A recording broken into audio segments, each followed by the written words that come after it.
Lewis Hamilton fans, I'm sorry. But do you remember how chaotic the 2007 Chinese Grand Prix was? Because I'm here to remind you. In what had been one of the most entertaining seasons in F1 history, Lewis Hamilton entered the penultimate race of his rookie season, needing just a podium and to finish ahead of Fernando Alonso to claim the World Championship. And he helped himself significantly by securing his 6th pole position of the season and his 11th front row start. But it had rained all day in Shanghai. And around lap 14, it started to drizzle again. And when the rainfall started, Lewis, Raikkonen, Alonso and Massa all made their pit stops. Out of the pits, we got an incredible battle between Fernando Alonso and Felipe Massa. Alonso won the battle. But Hamilton still had a healthy gap to Kimi Raikkonen until the track started to dry. Kimi looked so much more comfortable than Lewis in these conditions and took off 3 seconds per lap off Lewis's lead. I must emphasize, while these two were battling, you were just seeing people go off in the background. Like, literally, look, the broadcast goes from this to this car in the wall. Raikkonen knew it was only a matter of time before he was going to get ahead of Lewis. Look, Lewis goes wide here.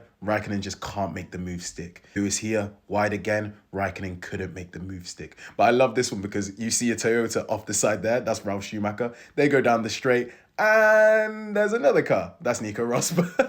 Raikkonen did eventually get it done. Once again, Lewis going wide here and Raikkonen was leading the Grand Prix. Who was behind him now? Fernando Alonso, 17 seconds down the road. The only issue was, in these conditions, Fernando Alonso was much quicker than Lewis Hamilton. Hamilton was going so slowly that that's a Toyota trying to unlap itself. His tyres were completely gone. And with Hamilton literally getting unlapped by that Toyota, McLaren made the call. He needed to put on some slick tyres.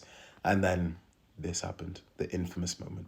Hamilton doesn't even make it into the pits and Lewis Hamilton was out of the race. And with that, Robert Kubica actually went into the lead. Until just a few laps later, Kubica also retired. That meant Kimi Raikkonen went into the lead of the Grand Prix and ran away with it. He won comfortably and moved to within 7 points of Lewis Hamilton. Fernando Alonso came in second and Felipe Massa came in third, while Lewis Hamilton scored 0 points. This meant that the title decider went down to the last race of the season with 3 people in contention for the title. Unfortunately, that race wasn't that chaotic, so I guess we'll never know what happened.